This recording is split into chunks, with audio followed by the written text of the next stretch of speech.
ဒီဗီဒီယိုလေးကတော့ KL ခတိန်အားနောက်ဆောင်ကုန်ကနေယုံကြည်နဲ့ဆိုင်ထီလာရောက်အားပေးခဲ့တဲ့ customer အိမ်တို့တွားရောက်ပြီးတော့အလှဆင်ပေးမှဖြစ်ပါတယ်။ customer အိမ်တို့ရောက်ပါပြီရှင်ပစ္စည်းလေးတွေချပါမယ်။ဒါကတော့တပ်ပေးရမယ့်တန်ချောင်းရဲ့အတွက်ပါ။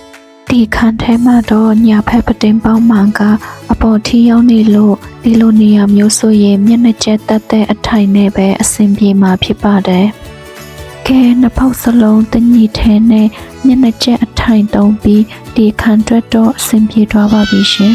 ။ပြီးတော့အရင်ဆုံးပိတ်စလေးကိုမိတ်ဆက်ပေးရအောင်ပါ။ဒီပိတ်စလေးကတော့ UV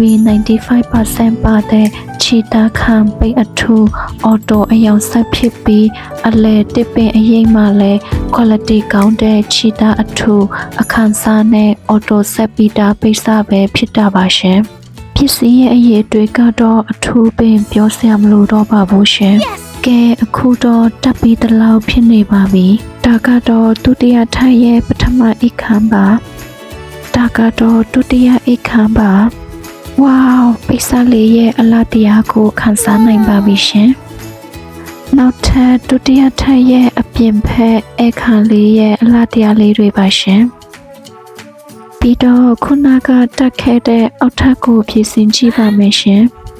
ကဲဒါကတော့အောက်ထပ်ရဲ့အခန်းလေးနှခမ်းပါပြီးတော့ customer ကနောက်ထပ်တစ်ပေါက်တက်အောင်မှာဆိုတော့ဆိုင်ကိုပြန်ပြီးနောက်ထပ်တစ်ပေါက်ကိုဖြည့်ချုပ်ခဲ့ပါတယ်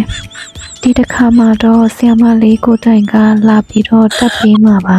နောက်ဆုံးတစ်ပေါက်ကိုလည်းမျက်နှာကျက်အထိုင်နဲ့တက်လို့ပြီးသွားပါပြီရှင်ယုံကြည်စွာအားပေးခဲ့တဲ့ customer များအားလုံးကိုလည်းအထူးပဲကျေးဇူးတင်ရှိပါတယ်ရှင်